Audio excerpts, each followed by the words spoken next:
Punjabi study point 63 ਵੇਖ ਰਹੇ ਸਾਰੇ ਹੀ ਵਿਊਜ਼ ਦਾ ਇਸ ਚੈਨਲ ਦੇ ਉੱਤੇ ਇੱਕ ਵਾਰ ਫੇਰ ਬਹੁਤ ਬਹੁਤ ਸਵਾਗਤ।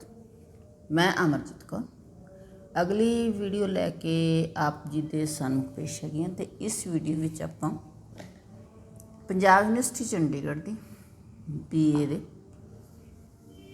6ਵੇਂ ਸਮੈਸਟਰ ਦੇ ਵਿਸ਼ੇ ਚੋਣਵੀਂ ਪੰਜਾਬੀ ਇਸ ਨਾਲ ਸੰਬੰਧਿਤ ਸਿਲੇਬਸ ਦਾ ਆਰੰਭ ਕਰਨਾ ਹੈਗਾ। ਅਸੀਂ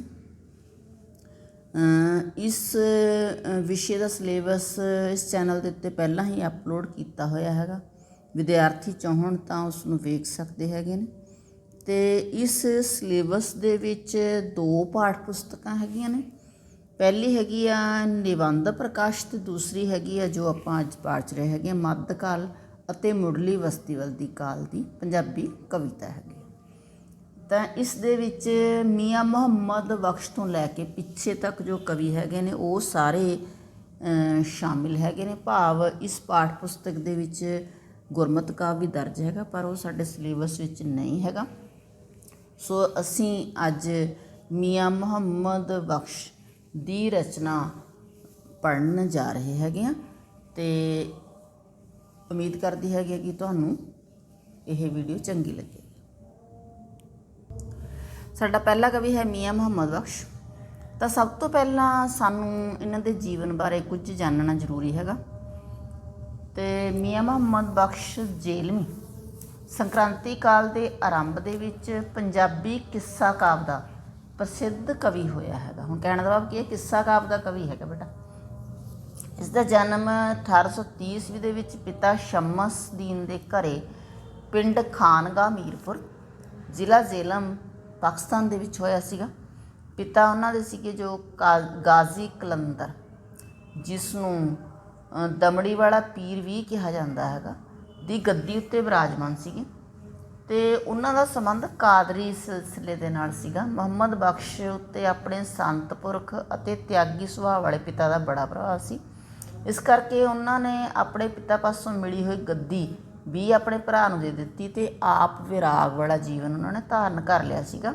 ਜਿਸ ਕਰਕੇ ਉਹਨਾਂ ਨੇ ਸਾਰੀ ਉਮਰ ਵਿਆਹ ਨਹੀਂ ਕਰਾਇਆ ਅਤੇ 1904 ਵਿੱਚ ਉਹਨਾਂ ਦਾ ਦੇਹਾਂਤ ਹੋ ਗਿਆ ਸੀਗਾ। ਅਤੇ ਉਹਨਾਂ ਨੇ ਬਹੁਤ ਸਾਰੇ ਦੇਸ਼ਾਂ ਅਤੇ ਇਲਾਕਿਆਂ ਦਾ ਭ੍ਰਮਣ ਕੀਤਾ ਅਤੇ ਗਿਆਨ ਇਕੱਤਰ ਕੀਤਾ। ਉਹ ਅਰਬੀ ਅਤੇ ਫਾਰਸੀ ਦੇ ਵੱਡੇ ਵਿਦਵਾਨ ਬਣ ਗਏ ਅਤੇ ਸੂਫੀਆਨਾ ਰੁਚੀ ਉਹਨਾਂ ਨੂੰ ਵਿਰਸੇ ਦੇ ਵਿੱਚ ਪ੍ਰਾਪਤ ਹੋਈ ਸੀਗੀ। ਅਤੇ ਉਸਨੇ ਬਹੁਤ ਸਾਰੀ ਰਚਨਾ ਕੀਤੀ, ਜਿਸ ਵਿੱਚ ਕਈ ਕਿੱਸੇ ਸੀਗੇ। ਭਾਵ ਕਿੱਸਾ ਸੈਫੁਲ ਮਲੂਕ, ਸ਼ੀਰੀ ਫਰਿਆਦ, ਸੋਹਣੀ ਮਹੀਵਾਲ, ਗੁਲਜ਼ਾਰੇ ਫਜ਼ਰ, ਤੋਹਫਾ, ਅਮੀਰ, ਬਦਹਾ ਅਲਮਾਲ, ਮਿਰਜ਼ਾ ਸਾਹਿਬਾਂ, ਕਿੱਸਾ ਸ਼ਾਹ ਮਨਸੂਰ ਅਤੇ ਕਿੱਸਾ ਸੇਜ਼ ਸਨਿਆ। ਅਤੇ ਉਹਨਾਂ ਦਾ ਕਿੱਸਾ ਹੈ ਜੋ ਸੈਫੁਲ ਮਲੂਕ ਉਸ ਦੀ ਸਭ ਤੋਂ ਸਿਰਕੱਢ ਅਤੇ ਉੱਤਮ ਦਰਜੇ ਦੀ ਰਚਨਾ ਮੰਨੀ ਜਾਂਦੀ ਹੈ।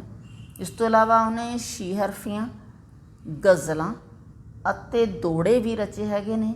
ਅਤੇ ਡਾਕਟਰ ਰਤਨ ਸਿੰਘ ਦਾ ਕਥਨ ਹੈਗਾ ਕਿ ਮੁਹੰਮਦ ਬਖਸ਼ ਤਾਂ ਚਿੱਠੀ ਵੀ ਕਵਿਤਾ ਦੇ ਵਿੱਚ ਲਿਖਦਾ ਸੀ ਅਤੇ ਉਸ ਦੀ ਰਚਨਾ ਦੇ ਵਿੱਚ ਸੂਫੀਆਨਾ ਰੰਗ ਵੀ ਦੇਖਣ ਵਾਲਾ ਹੈਗਾ।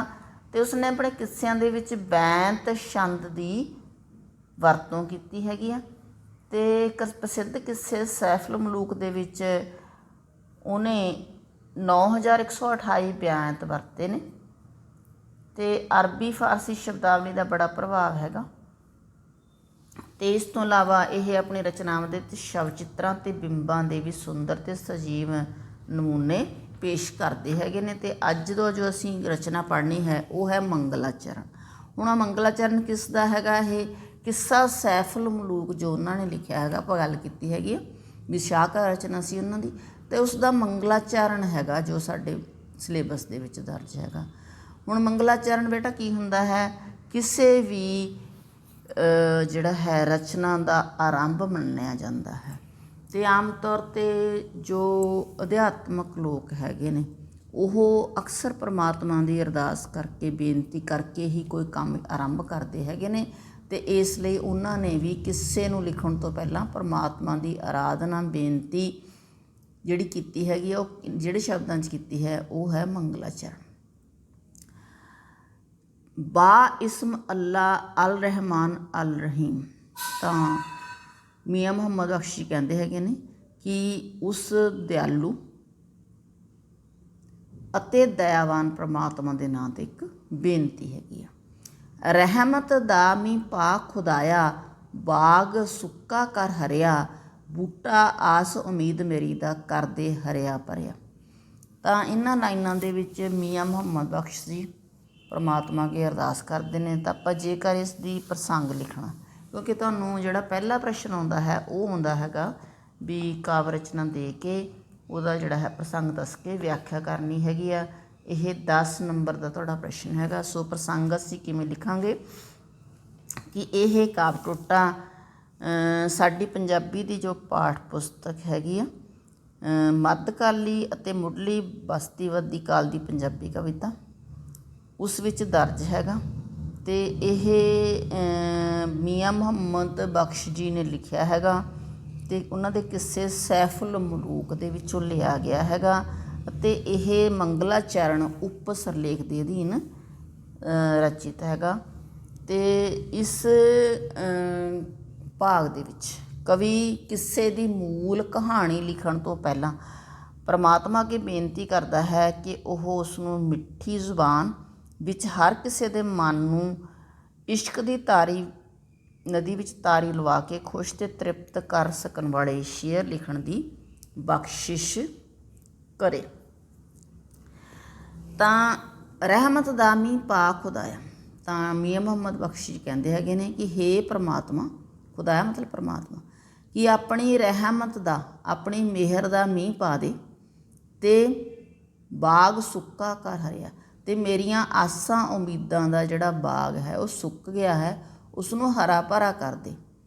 ਬੂਟਾ ਆਸ ਉਮੀਦ ਮੇਰੀ ਦਾ ਕਰਦੇ ਹਰਿਆ ਭਰਿਆ। ਅਤੇ ਆਪਣੀ ਰਹਿਮਤ ਦਾ ਮੀਂਹ ਪਾ ਕੇ ਮੇਰੀ ਆਸ ਉਮੀਦ ਦਾ ਬੂਟਾ ਹੈ ਜੋ ਮੈਂ ਲਾਇਆ ਹੋਇਆ ਹੈ, ਉਮੀਦ ਲਾਈ ਹੋਈ ਹੈ, ਉਸ ਨੂੰ ਹਰਾ ਭਰਾ ਕਰ ਦੇ, ਭਾਵ ਉਸ ਨੂੰ ਮੁੜ ਸੁਰਜੀਤ ਕਰ ਦੇਵੇ। ਮਿੱਠਾ ਮੇਵਾ ਬਖਸ਼ ਅਜਿਹਾ ਕੁਦਰਤ ਦੀ ਘੱਤ ਸ਼ੀਰੀ, ਜੋ ਖਾਵੇ ਰੰਗ ਉਸ ਦਾ ਜਾਵੇ, ਰੋਗ ਉਸ ਦਾ ਜਾਵੇ, ਦੂਰ ਹੋਵੇ ਦਿਲਗੀਰੀ। ਮਿੱਠਾ ਮੇਵਾ ਬਖਸ਼ ਅਜਿਹਾ।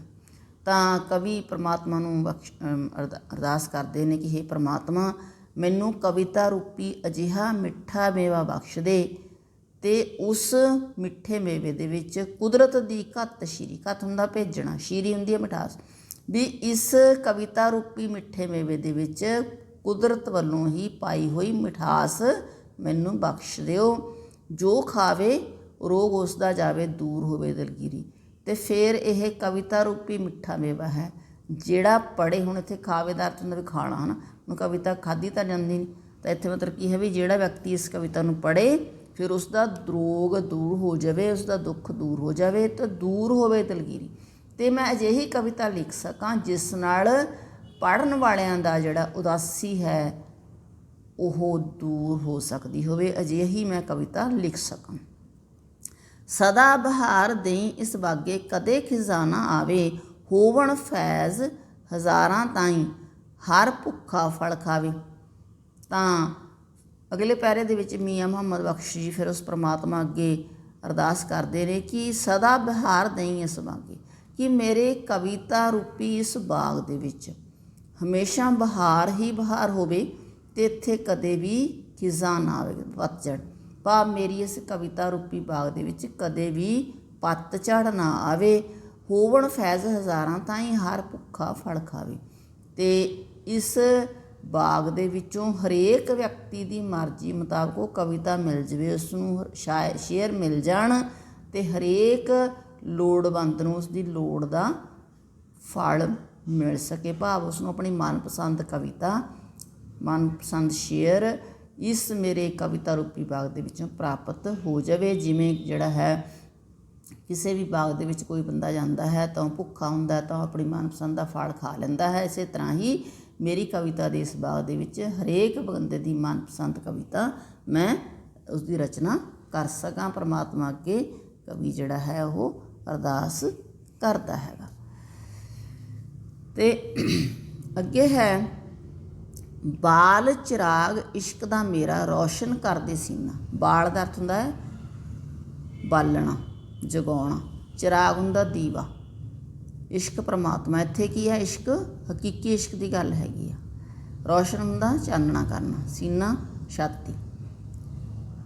ਅਤੇ ਇਹਨਾਂ ਲਾਈਨਾਂ ਦੇ ਵਿੱਚ ਮੀਆਂ ਮੁਹੰਮਦ ਬਖਸ਼ ਜੀ ਪਰਮਾਤਮਾ ਅੱਗੇ ਅਰਦਾਸ ਕਰਦੇ ਨੇ। ਕਹਿੰਦੇ ਕਿ ਜਿਹੜਾ ਮੇਰਾ ਦਿਲ ਹੈ ਉਸ ਦੇ ਵਿੱਚ ਪਰਮਾਤਮਾ ਦੇ ਪਿਆਰ ਦਾ ਜਿਹੜਾ ਦੀਵਾ ਹੈ, ਚਿਰਾਗ ਹੈ, ਉਸ ਨੂੰ ਬਾਲ ਦੇ, ਅਤੇ ਜਿਸ ਨਾਲ ਮੇਰਾ ਜਿਹੜਾ ਸੀਨਾ ਹੈ, ਮੇਰਾ ਇਹ ਛਾਤੀ ਹੈ, ਇਹ ਰੌਸ਼ਨ ਹੋ ਜਾਵੇ। ਭਾਵ ਇਹਦੇ ਵਿੱਚੋਂ ਅਗਿਆਨ ਦਾ ਹਨੇਰਾ ਦੂਰ ਹੋ ਜਾਵੇ, ਗਿਆਨ ਰੂਪੀ ਚਾਨਣ ਮਿਲ ਜਾਵੇ, ਦਿਲ ਦੇ ਦੀਵੇ ਦੀ ਰੋਸ਼ਨਾਈ ਵੀ ਜਾਵੇ ਵਿੱਚ ਜ਼ਮੀਨਾਂ। ਜ਼ਮੀਨ ਹੁੰਦਾ ਵੈਸੇ ਦੇਸ਼ ਪ੍ਰਦੇਸ਼। ਕਹਿੰਦਾ ਫਿਰ ਜਦੋਂ ਪਰਮਾਤਮਾ ਪਾਸੋਂ ਹੀ ਮੈਨੂੰ ਜਿਹੜੀ ਹੈ ਗਿਆਨ ਦੀ ਚਾਨਣਾ ਮਿਲ ਜਾਵੇਗਾ, ਦਿਲ ਦੇ ਦੀਵੇ ਦੀ ਰੋਸ਼ਨਾਈ, ਅਤੇ ਮੇਰਾ ਜਿਹੜਾ ਦਿਲ ਦਾ ਦੀਵਾ ਹੈ ਜੋ ਪਰਮਾਤਮਾ ਨੇ ਜਗਾਉਣਾ ਹੈ, ਉਸ ਦੀ ਜਿਹੜੀ ਚਾਨਣੀ ਹੈ, ਉਸ ਦੀ ਜਿਹੜਾ ਪ੍ਰਕਾਸ਼ ਹੈ, ਉਹ ਫਿਰ ਦੂਰ ਦੂਰ ਤੱਕ, ਦੂਰ ਦੁਰਾਡੇ ਦੇਸ਼ਾਂ ਤੱਕ ਵੀ ਫੈਲ ਜਾਵੇ। ਨਿਆਮਤ ਆਪਣੀ ਵੀ ਕੁਝ ਮੈਨੂੰ ਬਖਸ਼ ਸ਼ਨਾਸਾਂ ਪਾਵਾਂ, ਹਿੰਮਤ ਦੇ ਦਿਲੇ ਨੂੰ ਤੇਰਾ ਸ਼ੁਕਰ ਬਜਾ ਲਿਆਵਾਂ। ਤਾਂ ਇਹਨਾਂ ਲਾਈਨਾਂ ਦੇ ਵਿੱਚ ਫਿਰ ਜਿਹੜਾ ਹੈ ਪਰਮਾਤਮਾ ਅੱਗੇ ਅਰਦਾਸ ਫਿਰ ਕਰਦੇ ਨੇ ਮੀਆਂ ਮੁਹੰਮਦ ਜੀ ਕਿ ਨਿਆਮਤ ਆਪਣੀ ਵੀ ਕੁਝ ਮੈਨੂੰ, ਵੀ ਆਪਣੀ ਮੈਨੂੰ ਮਿਹਰ ਦੇ,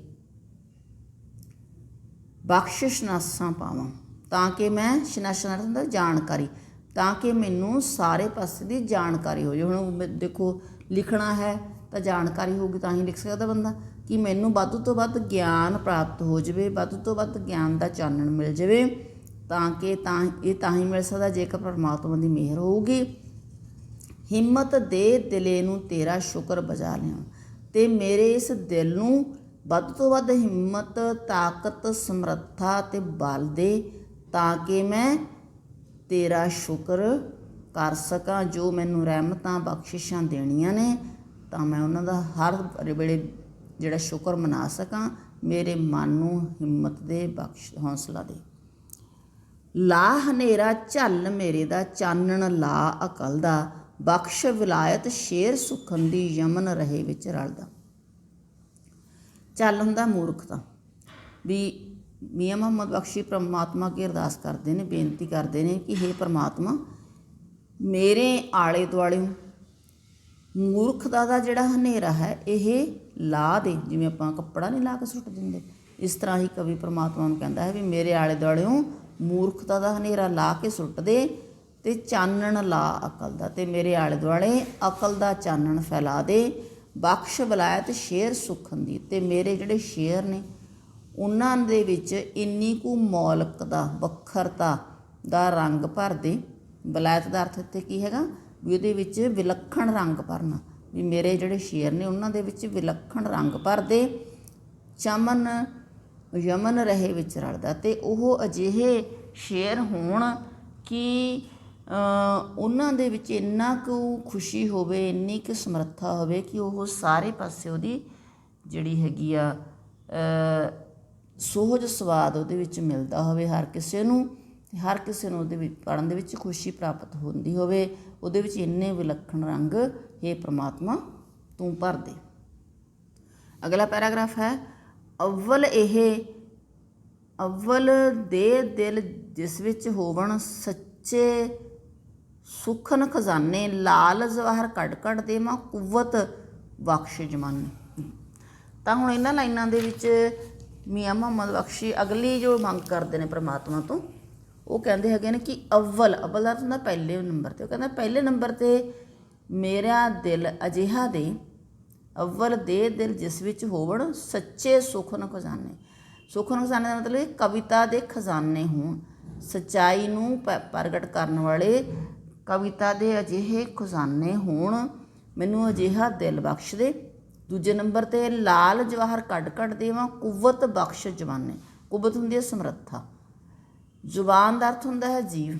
ਹੁਣ ਇੱਥੇ ਕਿਉਂਕਿ ਕਵੀ ਹੈਗਾ, ਉਸ ਦੀ ਜੀਵ ਦਾ ਬਦਲ ਭਾਵ ਇੱਥੇ ਕੀ ਹੈ ਵੀ ਉਸ ਦੀ ਕਲਮ ਦੇ ਵਿੱਚ ਇੰਨੀ ਕੁ ਸਮਰੱਥਾ ਪਰਮਾਤਮਾ ਬਖਸ਼ ਦੇਵੇ ਕਿ ਉਹ ਜਿਵੇਂ ਇੱਕ ਜੌਹਰੀ ਹੈ, ਉਹ ਆਪਣੇ ਗ੍ਰਾਹਕ ਨੂੰ ਲਾਲ ਅਤੇ ਜਵਾਹਰ ਕੱਢ ਕੱਢ ਕੇ ਵਿਖਾਉਂਦਾ ਹੈ, ਭਾਵ ਉਹਦੀ ਤਸੱਲੀ ਕਰਾਉਂਦਾ ਹੈ। ਇਸ ਤਰ੍ਹਾਂ ਹੀ ਉਸਦੇ ਦਿਲ ਵਿੱਚ ਇੰਨਾ ਕੁ ਕਵਿਤਾ ਦਾ ਖਜ਼ਾਨਾ ਹੋਵੇ ਕਿ ਉਹ ਆਪਣੀ ਕਲਮ ਦੇ ਨਾਲ ਲਾਲ ਜਵਾਹਰ ਕੱਢ ਕੱਢ ਕੇ ਆਪਣੇ ਜਿਹੜੇ ਅਸੀਂ ਕਹਾਂਗੇ ਵੀ ਸੁਣਨ ਵਾਲਿਆਂ ਨੂੰ, ਪੜ੍ਹਨ ਵਾਲਿਆਂ ਨੂੰ ਵੱਖੋ ਵੱਖਰੇ ਭਾਂਤ ਦੇ ਜਿਹੜੇ ਸ਼ੇਅਰ ਉਹ ਸੁਣਾ ਸਕੇ, ਲਿਖ ਸਕੇ ਉਹਨਾਂ ਦੇ ਲਈ। ਤਵਾ ਮੇਰੀ ਦਾ ਨਾਫਾ ਖੋਲ੍ਹੀ, ਮੁਲਕੀ ਮੁਸ਼ਕ ਧੁਮਾਈ, ਸੁਣ ਸੁਣ ਮਗਜ਼ ਮੁਅੱਤਰ ਹੋਵਣ, ਬੋ ਇਸ਼ਕ ਦੀ ਪਾਈ। ਹੁਣ ਅਗਲੀਆਂ ਲਾਈਨਾਂ ਦੇ ਵਿੱਚ ਫਿਰ ਮੀਆਂ ਮੁਹੰਮਦ ਬਖਸ਼ ਜੀ ਕਹਿੰਦੇ ਹੈਗੇ ਨੇ ਵੀ ਤਵਾ ਮੇਰੀ ਦਾ ਨਾਫਾ ਖੋਲ੍ਹੀ। ਹੁਣ ਤਵਾ ਦਾ ਮਤਲਬ ਕਿ ਇੱਥੇ ਤਬੀਅਤ, ਸੁਭਾਅ, ਵਿਚਾਰਧਾਰਾ। ਹੁਣ ਇੱਥੇ ਨਾਫਾ ਕੀ ਹੁੰਦਾ? ਨਾਫਾ ਵੈਸੇ ਸਾਡੀ ਇੱਕ ਨਾਭੀ ਹੁੰਦੀ, ਧੁੰਮਣੀ, ਆਪਣੇ ਸਰੀਰ ਦਾ ਇੱਕ ਸਭ ਤੋਂ ਮਹੱਤਵਪੂਰਨ ਅੰਗ ਹੈਗਾ। ਤੁਹਾਨੂੰ ਸਾਰਿਆਂ ਨੂੰ ਪਤਾ ਹੀ ਹੈਗਾ ਕਿ ਜਦੋਂ ਬੱਚੇ ਦਾ ਜਨਮ ਹੁੰਦਾ ਹੈ ਕਿ ਉਹ ਉਸਦਾ ਜਿਹੜਾ ਹੈ ਨਾੜੂ ਆ, ਆਪਣੀ ਮਾਂ ਦੇ ਨਾੜੂ ਦੇ ਨਾਲ ਜੁੜਿਆ ਹੁੰਦਾ ਹੈਗਾ, ਉਹਨੂੰ ਕੱਟਿਆ ਜਾਂਦਾ ਹੈ ਨਾ, ਉਹ ਸਭ ਤੋਂ ਮਹੱਤਵਪੂਰਨ ਭਾਗ ਹੈਗਾ ਸਰੀਰ ਦਾ। ਤਾਂ ਇੱਥੇ ਜਿਹੜਾ ਹੈ ਦੱਸਿਆ ਹੈਗਾ ਕਿ ਜਿਸ ਤਰ੍ਹਾਂ ਇੱਕ ਕੁਦਰਤ ਦੀ ਇੱਕ ਅਸੀਂ ਕਹਾਂਗੇ ਵੀ ਦੇਣ ਹੈਗੀ ਆ ਕਿ ਜਿਹੜਾ ਹਿਰਨ ਹੁੰਦਾ ਹੈ ਉਸ ਦੀ ਨਾਭੀ ਦੇ ਵਿੱਚ, ਉਸ ਦੀ ਧੁੰਨੀ ਦੇ ਵਿੱਚ ਕਸਤੂਰੀ ਹੁੰਦੀ ਆ, ਪਰ ਉਹ ਕਸਤੂਰੀ ਜਦੋਂ ਪ੍ਰਗਟ ਹੁੰਦੀ ਆ ਤਾਂ ਹਿਰਨ ਨੂੰ ਪਤਾ ਨਹੀਂ ਲੱਗਦਾ ਅਤੇ ਉਹ ਸਾਰੇ ਜੰਗਲ ਵਿੱਚ ਉਸ ਖੁਸ਼ਬੋਈ ਨੂੰ ਲੱਭਦਾ ਹੋਇਆ ਭਟਕਦਾ ਫਿਰਦਾ, ਪਰ ਉਹਨੂੰ ਪਤਾ ਨਹੀਂ ਹੁੰਦਾ ਵੀ ਜਿਹੜੀ ਇਹ ਖੁਸ਼ਬੋਈ ਹੈ, ਕਸਤੂਰੀ ਹੈ, ਉਸ ਦੀ ਆਪਣੀ ਨਾਭੀ ਦੇ ਵਿੱਚ ਹੈਗੀ ਆ। ਅਤੇ ਉਹਦੀ ਜਿਹੜੀ ਕਸਤੂਰੀ ਦੀ ਖੁਸ਼ਬੋਈ ਆ ਉਹ ਫਿਰ ਸਾਰੇ ਇਲਾਕੇ ਦੇ ਵਿੱਚ ਫੈਲ ਜਾਂਦੀ ਹੈਗੀ ਆ, ਉਸਨੂੰ ਆਪ ਨੂੰ ਪਤਾ ਨਹੀਂ ਹੁੰਦਾ ਵੀ ਇਹ ਕਸਤੂਰੀ ਮੇਰੇ ਕੋਲ ਹੀ ਛੁਪੀ ਹੈ। ਤਾਂ ਇਸ ਤਰ੍ਹਾਂ ਹੀ ਜਿਹੜਾ ਕਵੀ ਹੈਗਾ ਮੀਆਂ ਮੁਹੰਮਦ ਬਖਸ਼ ਜੀ ਪਰਮਾਤਮਾ ਅੱਗੇ ਦੁਆ ਕਰਦੇ ਨੇ ਵੀ ਮੇਰੀ ਤਬੀਅਤ ਦਾ ਜਿਹੜਾ ਨਾਫਾ ਹੈ ਉਸ ਦੇ ਵਿੱਚ ਭਰੀ ਹੋਈ ਜੋ ਖੁਸ਼ਬੋਈ ਹੈ, ਕਵਿਤਾ ਦੀ ਖੁਸ਼ਬੋਈ ਹੈ, ਉਸ ਨੂੰ ਖੋਲ੍ਹ ਦੇ ਤਾਂ ਕਿ ਉਸ ਦੀ ਜਿਹੜੀ ਖੁਸ਼ਬੂ ਹੈ ਉਹ ਮੈਂ ਸਾਰੇ ਇਲਾਕਿਆਂ ਦੇ ਵਿੱਚ ਉਸ ਦੀ ਧੁੰਮ ਪੈ ਸਕੇ, ਸਾਰੇ ਪਾਸੇ ਉਸ ਦੀ ਚਰਚਾ ਹੋ ਸਕੇ। ਸੁਣ ਸੁਣ ਮਗਜ਼ ਮੁਅੱਤਰ ਹੋਵਣ, ਬੋ ਇਸ਼ਕ ਦੀ ਪਾਈ। ਬੋ ਹੁੰਦੀ ਹੈ ਉਹੀ ਖੁਸ਼ਬੂ ਹੈ ਨਾ।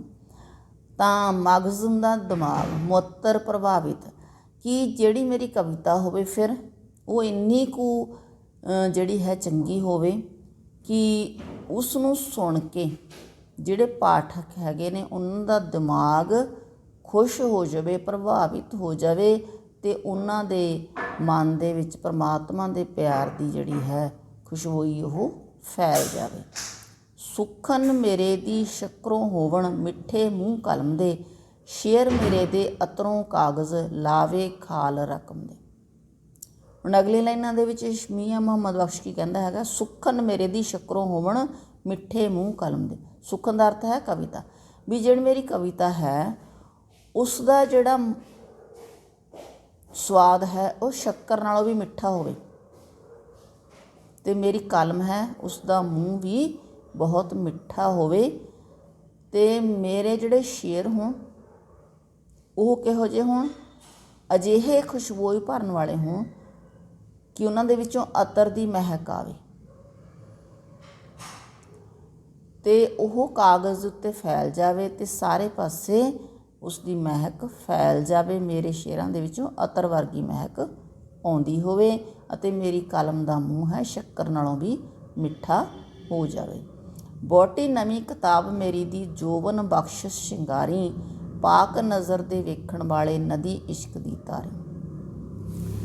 ਤਾਂ ਲਾਸਟ ਪੈਰਾਗ੍ਰਾਫ ਦੇ ਵਿੱਚ ਮੀਆਂ ਮੁਹੰਮਦ ਬਖਸ਼ੀ ਅਰਦਾਸ ਕਰਦੇ ਨੇ, ਬੇਨਤੀ ਕਰਦੇ ਹੈਗੇ ਨੇ ਕਿ ਹੇ ਪਰਮਾਤਮਾ, ਮੈਂ ਆਪਣੀ ਨਵੀਂ ਕਿਤਾਬ, ਸ਼ੇਰਾਂ ਦੀ ਜਿਹੜੀ ਨਵੀਂ ਕਿਤਾਬ ਰੂਪੀ ਜਿਹੜੀ ਬੋਟੀ ਇਸ ਨੂੰ ਤਿਆਰ ਕਰ ਰਿਹਾ ਹੈਗਾ, ਤੂੰ ਇਸ ਨੂੰ ਜੋਬਨ ਅਤੇ ਸੁੰਦਰਤਾ ਬਖਸ਼ੀ ਵੱਧ ਤੋਂ ਵੱਧ, ਤਾਂ ਕਿ ਇਸ ਤੋਂ ਜਿਹੜੇ ਹੈਗੇ ਨੇ ਪੜ੍ਹਨ ਵਾਲੇ ਪਾਠਕ ਹੈਗੇ ਨੇ, ਪਾਕ ਨਜ਼ਰ ਦੇ ਵੇਖਣ ਵਾਲੇ ਨਦੀ ਇਸ਼ਕ ਦੀ ਤਾਰੀ, ਕਿ ਜਿਸ ਨੂੰ ਪੜ੍ਹਨ ਵਾਲੇ ਹੈਗੇ ਨੇ ਉਹਨਾਂ ਦੀ ਨਜ਼ਰ ਇੰਨੀ ਕੁ ਪਵਿੱਤਰ ਹੋਵੇ ਕਿ ਉਹ ਪਰਮਾਤਮਾ ਦੇ ਪਿਆਰ ਵਾਲੀ ਨਦੀ ਨੂੰ ਤਰ ਸਕਣ ਅਤੇ ਉਹ ਇਸ ਦੀ ਜਿਹੜੀ ਸੁਗੰਧ ਹੈ ਉਹ ਮਹਿਸੂਸ ਕਰ ਸਕਣ। ਮੇਰੀ ਇਸ ਨਵੀਂ ਕਿਤਾਬ ਨੂੰ ਸੁੰਦਰਤਾ ਜੋਬਨ ਬਖਸ਼ੀ ਪਰਮਾਤਮਾ ਅੱਗੇ ਅਰਦਾਸ ਹੈ। ਤਾਂ ਇਹ ਤਾਂ ਸੀਗੇ ਆਪਣੇ ਪ੍ਰਸੰਗ ਦੱਸ ਕੇ ਵਿਆਖਿਆ। ਤੇ ਹੁਣ ਇਸ ਨਾਲ ਸੰਬੰਧਿਤ ਅਗਲੇ ਪ੍ਰਸ਼ਨ ਹੈਗੇ ਨੇ ਸਾਡੇ। ਪਹਿਲਾ ਪ੍ਰਸ਼ਨ ਹੈ ਕਿ ਇਸ ਕਵਿਤਾ ਦਾ ਵਿਸ਼ਾ ਵਸਤੂ। ਮੀਆਂ ਮੁਹੰਮਦ ਬਖਸ਼ ਜਿਹੜਾ ਹੈਗਾ ਦੀ ਜਿਹੜੀ ਰਚਨਾ ਹੈ ਮੰਗਲਾਚਰਨ, ਇਹ ਉਸਦੇ ਪ੍ਰਸਿੱਧ ਕਿੱਸੇ ਸੈਫੁਲ ਮਲੂਕ ਦੇ ਆਰੰਭ ਭਾਗ ਦੇ ਵਿੱਚੋਂ ਲਿਆ ਗਿਆ ਹੈ। ਕਾਵੰਸ਼ ਹੈਗਾ ਅਤੇ ਇਸ ਵਿੱਚ ਕਵੀ ਕਿੱਸੇ ਦੀ ਮੂਲ ਕਥਾ ਲਿਖਣ ਤੋਂ ਪਹਿਲਾਂ ਰੱਬ ਤੋਂ ਉਸਦੀ ਰਹਿਮਤ ਦੀ ਮੰਗ ਕਰਦਾ ਹੈ ਅਤੇ ਉਸ ਉੱਤੇ ਸੁੰਦਰ, ਮਿਠਾਸ ਭਰੀ ਅਤੇ ਹਰ ਕਿਸੇ ਦੇ ਮਨ ਨੂੰ ਮੁਅੱਤਰ ਕਰਨ ਵਾਲੀ ਸ਼ਾਇਰੀ ਕਰਨ ਦੀ ਬਖਸ਼ਿਸ਼ ਦੀ ਮਿਹਰ ਮੰਗਦਾ ਹੈ। ਅਤੇ ਕਵੀ ਦੀ ਰੱਬ ਅੱਗੇ ਇਹੋ ਬੇਨਤੀ ਹੀ ਇਸ ਕਵਿਤਾ ਦਾ ਵਿਸ਼ਾ ਵਸਤੂ ਅਤੇ ਇਸ ਦਾ ਥੀਮ ਹੈਗਾ। ਅਤੇ ਇਸ ਕਵਿਤਾ ਦੇ ਵਿੱਚ ਕਵੀ ਰੱਬ ਨੂੰ ਬੇਨਤੀ ਕਰਦਾ ਹੈ ਕਿ ਉਹ ਆਪਣੀ ਬਖਸ਼ਿਸ਼ ਦੇ ਨਾਲ ਉਸ ਦੀ ਸ਼ਾਇਰੀ ਦੇ ਸੁੱਕੇ ਬਾਗ ਨੂੰ ਹਰਾ ਭਰਾ ਕਰਕੇ ਉਸ ਦੀ ਆਸ ਉਮੀਦ ਪੂਰੀ ਕਰੇ। ਉਹ ਕੁਦਰਤ ਦੀ ਮਿਠਾਸ ਪਾ ਕੇ ਉਸ ਨੂੰ ਸ਼ਾਇਰੀ ਦਾ ਅਜਿਹਾ ਫਲ ਬਖਸ਼ੇ ਜਿਸ ਨੂੰ ਪੜ੍ਹ ਸੁਣ ਕੇ ਸਭ ਦੇ ਮਨ ਦੀ ਦਲਗੀਰੀ ਦੂਰ ਹੋ ਸਕੇ। ਉਹ ਉਸ ਦੀ ਸ਼ਾਇਰੀ ਦੇ ਬਾਗ ਨੂੰ ਅਜਿਹੀ ਬਹਾਰ ਬਖਸ਼ੇ ਕਿ ਉਸ ਉੱਤੇ ਮੁੜ ਕਦੀ ਪੱਤਝੜ ਨਾ ਆਵੇ ਅਤੇ ਉਹ ਆਪਣੀ ਮਿਹਰ ਨਾਲ ਉਸ ਦਾ ਰਸ ਲੈਣ ਵਾਲੇ ਵੀ ਹਜ਼ਾਰਾਂ ਲੋਕਾਂ ਨੂੰ ਪੈਦਾ ਕਰ ਸਕੇ, ਮਤਲਬ ਪਾਠਕ ਪੈਦਾ ਹੋ ਸਕਣ। ਉਹ ਉਸ ਦੇ ਦਿਲ ਵਿੱਚ ਇਸ਼ਕ ਦਾ ਚਿਰਾਗ ਬਾਲ ਕੇ ਉਸ ਦੇ ਸਰੀਰ ਨੂੰ ਰੌਸ਼ਨ ਕਰ ਦੇਵੇ ਅਤੇ ਫਿਰ ਉਸ ਚਿਰਾਗ ਦੀ ਰੌਸ਼ਨੀ ਹਰੇਕ ਧਰਤੀ ਉੱਪਰ ਪਹੁੰਚ ਜਾਵੇ। ਉਹ ਉਸ ਉੱਤੇ ਅਜਿਹੀ ਬਖਸ਼ਿਸ਼ ਕਰੇ ਕਿ ਉਹ ਉਸ ਦਾ ਸ਼ੁਕਰਗੁਜ਼ਾਰ ਹੋ ਸਕੇ। ਉਹ ਉਸ ਦੇ ਪਾਗਲਪਨ ਦਾ ਹਨੇਰਾ ਦੂਰ ਕਰਕੇ ਉਸ ਨੂੰ ਅਕਲ ਦਾ ਚਾਨਣ ਦੇਵੇ ਜਿਸ ਨਾਲ ਉਹ ਅਦਭੁਤ ਸ਼ੇਅਰਾਂ ਦੀ ਰਚਨਾ ਕਰਦਾ ਰਹੇ। ਉਹ ਉਸ ਨੂੰ ਅਜਿਹਾ ਦਿਲ ਬਖਸ਼ੇ ਜਿਸ ਵਿੱਚੋਂ ਉਹ ਸ਼ਾਇਰੀ ਦੇ ਬਹੁਮੁੱਲੇ ਲਾਲ ਜਵਾਹਰ ਕੱਢ ਕੇ ਦੁਨੀਆ ਨੂੰ ਦਿਖਾ ਸਕੇ ਅਤੇ ਉਸ ਦੀ ਸ਼ਾਇਰੀ ਦੀ ਖੁਸ਼ਬੂ ਸਾਰੇ ਸੰਸਾਰ ਵਿੱਚ ਫੈਲ ਜਾਵੇ। ਉਹ ਮੰਗ ਕਰਦਾ ਹੈ ਕਿ ਉਸ ਦੇ ਮਿੱਠੇ ਸ਼ੇਅਰਾਂ ਨੂੰ ਲਿਖਣ ਵਾਲੀ ਕਲਮ ਦਾ ਮੂੰਹ ਵੀ ਮਿੱਠਾ ਹੋ ਜਾਵੇ ਅਤੇ ਉਸ ਕਲਮ ਦੁਆਰਾ ਲਿਖੇ ਜਾਣ ਵਾਲੇ ਸ਼ੇਅਰਾਂ ਦੀ ਖੁਸ਼ਬੂ ਦੇ ਨਾਲ ਕਾਗਜ਼ ਵੀ ਜਿਹੜਾ ਹੈ ਖੁਸ਼ਬੂ ਭਰਪੂਰ ਹੋ ਜਾਵੇ। ਉਹ ਰੱਬ ਤੋਂ ਮੰਗ ਕਰਦਾ ਹੈ ਕਿ ਉਹ ਨਵੀਂ ਵਹੁਟੀ ਰੂਪੀ ਉਸ ਦੀ ਸ਼ਾਇਰੀ ਦੀ ਕਿਤਾਬ ਨੂੰ ਜੋਬਨ ਦੀ ਖੂਬਸੂਰਤੀ ਨਾਲ ਸ਼ਿੰਗਾਰ ਦੇਵੇ ਅਤੇ ਜਿਹੜੇ ਵੀ ਉਸ ਨੂੰ ਪਵਿੱਤਰ ਨਜ਼ਰ ਨਾਲ ਵੇਖਣ ਉਹ ਪਰਮਾਤਮਾ ਦੀ ਪਿਆਰ ਦੀ ਨਦੀ ਵਿੱਚ ਤਾਰੀਆਂ ਲਾਉਣ ਲੱਗ ਪੈਣ। ਤਾਂ ਹੁਣ ਆਪਾਂ ਇਸ ਦਾ ਕੇਂਦਰੀ ਭਾਵ ਪੜ੍ਹਨਾ ਹੈ। ਮੰਗਲਾਚਰਨ ਕਵਿਤਾ ਦਾ ਜਿਹੜਾ ਕੇਂਦਰੀ ਭਾਵ ਹੈਗਾ ਉਸ ਦੇ ਵਿੱਚ ਅਸੀਂ ਕਹਿ ਸਕਦੇ ਹੈਗੇ ਹਾਂ ਕਿ ਇਸ ਭਾਗ ਦੇ ਵਿੱਚ ਕਵੀ ਨੇ ਰੱਬ ਦੀ ਮਿਹਰ ਦੇ ਨਾਲ ਮਿਠਾਸ ਭਰੀ ਅਤੇ ਹਰ ਇੱਕ ਨੂੰ ਤਾਜ਼ਗੀ ਬਖਸ਼ਵਾਉਣ ਵਾਲੀ ਅਤੇ ਇਸ਼ਕ ਦੀ ਨਦੀ ਵਿੱਚ ਤਾਰੀ ਲਵਾਉਣ ਵਾਲੀ ਕਵਿਤਾ ਲਿਖ ਸਕਣ ਦੀ ਸਮਰੱਥਾ ਪੈਦਾ ਕਰਨ ਦੀ ਅਰਜ਼ੋਈ ਪਰਮਾਤਮਾ ਅੱਗੇ ਕੀਤੀ ਹੈਗੀ। ਇਹਦੇ ਵਿੱਚ ਅਸੀਂ ਲਾਈਨਾਂ ਹੋਰ ਵੀ ਐਡ ਕਰ ਸਕਦੇ ਹਾਂ ਜੋ ਅਸੀਂ ਵਿਸ਼ੇ ਵਸਤੂ ਦੇ ਵਿੱਚ ਲਿਖੀਆਂ ਹੈਗੀਆਂ ਨੇ। ਅਤੇ ਅਗਲਾ ਪ੍ਰਸ਼ਨ ਹੈ ਮੰਗਲਾਚਰਨ ਕਵਿਤਾ ਦੇ ਵਿੱਚ ਕਵੀ ਰੱਬ ਤੋਂ ਕੀ ਮੰਗ ਕਰਦਾ ਹੈ।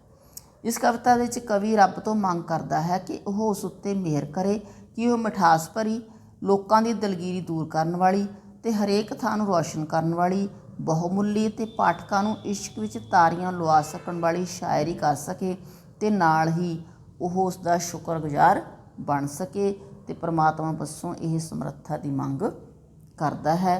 ਤਾਂ ਇਹ ਤਾਂ ਸੀਗਾ ਆਪਣਾ ਮੰਗਲਾਚਰਨ ਕਵਿਤਾ ਦਾ ਪ੍ਰਸੰਗ ਦੱਸ ਕੇ ਵਿਆਖਿਆ, ਕੇਂਦਰੀ ਭਾਵ ਅਤੇ ਛੋਟੇ ਪ੍ਰਸ਼ਨ ਦੋ। ਅਤੇ ਉਮੀਦ ਕਰਦੀ ਹੈਗੀ ਹਾਂ ਕਿ ਤੁਹਾਨੂੰ ਚੰਗੀ ਤਰ੍ਹਾਂ ਸਮਝ ਲੱਗ ਗਏ ਹੋਣਗੇ। ਅਤੇ ਜੇਕਰ ਵੀਡੀਓ ਚੰਗੀ ਲੱਗੀ ਤਾਂ ਕਮੈਂਟ ਅਤੇ ਲਾਈਕ ਕਰਨਾ ਬੇਟਾ, ਅਤੇ ਆਪਣੇ ਫਰੈਂਡਸ ਦੇ ਨਾਲ ਵੱਧ ਤੋਂ ਵੱਧ ਸ਼ੇਅਰ ਕਰਨਾ। ਅਤੇ ਜੇਕਰ ਇਸ ਚੈਨਲ 'ਤੇ ਨਵੇਂ ਆਏ ਹੈਗੇ ਹੋ ਤਾਂ ਚੈਨਲ ਦੀ ਪਲੇਲਿਸਟ ਹਰ ਹਾਲਤ ਵਿੱਚ ਵਾਚਣਾ ਬੇਟੇ, ਕਿਉਂਕਿ ਇਸ ਚੈਨਲ ਦੇ ਉੱਤੇ ਇੱਕ ਨਾਲੋਂ ਵੱਧ ਕਲਾਸਿਸ ਦਾ ਕੰਮ ਪਾਇਆ ਹੋਇਆ। ਖਾਸ ਤੌਰ 'ਤੇ ਹਰੇਕ ਕਲਾਸ ਦਾ ਵਿਆਕਰਨ ਦਾ ਕੰਮ ਵੀ ਇਸ ਚੈਨਲ ਦੇ ਉੱਤੇ ਪਾਇਆ ਗਿਆ ਹੈਗਾ। ਅਤੇ ਜੇਕਰ ਇਹ ਵੀਡੀਓ ਤੁਹਾਡੀ ਪੜ੍ਹਾਈ ਦੇ ਲਿਹਾਜ਼ ਦੇ ਨਾਲ ਲਾਭਦਾਇਕ ਹੋਈ ਤਾਂ ਫਿਰ ਚੈਨਲ ਨੂੰ ਸਬਸਕ੍ਰਾਈਬ ਕੀਤੇ ਬਿਨਾਂ ਨਾ ਜਾਣਾ। ਇਸ ਤੋਂ ਇਲਾਵਾ ਬਹੁਤ ਮਹੱਤਵਪੂਰਨ ਗੱਲ ਹੈਗੀ ਹੈ ਬੇਟਾ, ਜਿਸ ਵੀ ਵਿਸ਼ੇ ਨਾਲ ਸੰਬੰਧਿਤ ਤੁਹਾਨੂੰ ਕਹਿਣਾ ਵੀ ਹੈ ਪੰਜਾਬੀ ਵਿਸ਼ੇ ਨਾਲ ਸੰਬੰਧਿਤ ਜਿਹੜੀ ਹੈ ਕਿਸੇ ਵੀ ਟੌਪਿਕ 'ਤੇ ਤੁਹਾਨੂੰ ਵੀਡੀਓ ਦੀ ਜ਼ਰੂਰਤ ਹੈਗੀ ਆ ਤਾਂ ਤੁਸੀਂ ਉਸ ਨੂੰ ਕਮੈਂਟ ਬਾਕਸ ਦੇ ਵਿੱਚ ਜ਼ਰੂਰ ਲਿਖਣਾ। ਮੈਂ ਪੂਰੀ ਕੋਸ਼ਿਸ਼ ਕਰਾਂਗੀ ਕਿ ਤੁਹਾਨੂੰ ਤੁਹਾਡਾ ਜਿਹੜਾ ਹੈ ਸਿਲੇਬਸ ਪੂਰਾ ਕਰਾਉਣ ਦੇ ਲਈ ਤੁਹਾਡੀ ਮਦਦ ਕਰ ਸਕਾਂ। ਅਤੇ ਫਿਰ ਮਿਲਦੇ ਹੈਗੇ ਆ ਅਗਲੀ ਵੀਡੀਓ ਦੇ ਨਾਲ। ਅਤੇ ਜਾਣ ਤੋਂ ਪਹਿਲਾਂ ਚੈਨਲ ਨੂੰ ਸਬਸਕ੍ਰਾਈਬ ਜ਼ਰੂਰ ਕਰਨਾ ਬੇਟਾ।